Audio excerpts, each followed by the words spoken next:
ചില്ല് plastic കുപ്പികൾക്ക് പുറമെ മദ്യം tetra പാക്കറ്റുകളിലാക്കി വിൽക്കാനുള്ള പദ്ധതിയുമായി ബെവറേജസ് കോർപ്പറേഷൻ. പ്ലാസ്റ്റിക് ഉപയോഗം പരമാവധി കുറയ്ക്കുകയും 375 മില്ലി ലിറ്റർ ഭാഗത്തിൽ കൂടി സ്വന്തം ബ്രാൻഡ് വിപണിയിൽ എത്തിക്കുകയുമാണ് ലക്ഷ്യം. പ്ലാന്റ് നിർമ്മിക്കാൻ 17 കോടി രൂപ ചിലവിടേണ്ടി വരും. എക്സൈസ് വകുപ്പിന്റെ അനുമതിയാണ് പ്രധാനം. ബോട്ട്ലിംഗ് സംബന്ധിച്ച ചട്ടങ്ങളിൽ മാറ്റം വേണ്ടിവരും. ബെവ്കോക്ക് അനുമതി ലഭിച്ചാൽ മറ്റു മദ്യ കമ്പനികളും ആ വഴിക്ക് തിരിഞ്ഞേക്കാം. കുപ്പി മാത്രം കണ്ടു ശീലിച്ച കേരളത്തിലെ മദ്യവിപണിയിൽ ഇത് അടിമുടി മാറ്റമുണ്ടാക്കും. പ്ലാസ്റ്റിക് കുപ്പികളിലാണ് കേരളത്തിൽ ഏറ്റവും അധികം മദ്യം വിൽക്കുന്നത്.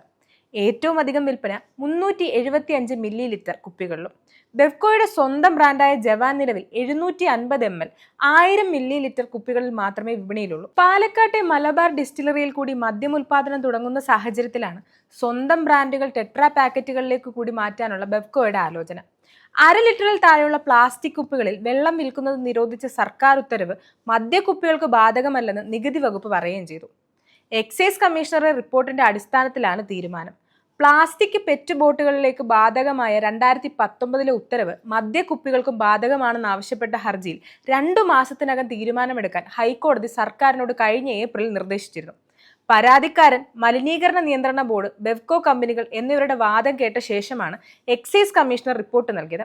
2019 ഉത്തരവ് വെള്ളം വിൽക്കുന്നതിന് മാത്രമാണ് ബാധകമെന്ന് ഇതിനുശേഷം ഉത്തരവിലൂടെ തന്നെ പലവട്ടം വ്യക്തത വരുത്തിയിട്ടുണ്ടെന്ന് മലിനീകരണ നിയന്ത്രണ ബോർഡും മദ്യക്കുപ്പികൾക്ക് ബാധകമാകുന്നത് ഈ വ്യവസായത്തെ തകർക്കുമെന്നും ബെവ്കോ ചൂണ്ടിക്കാട്ടി.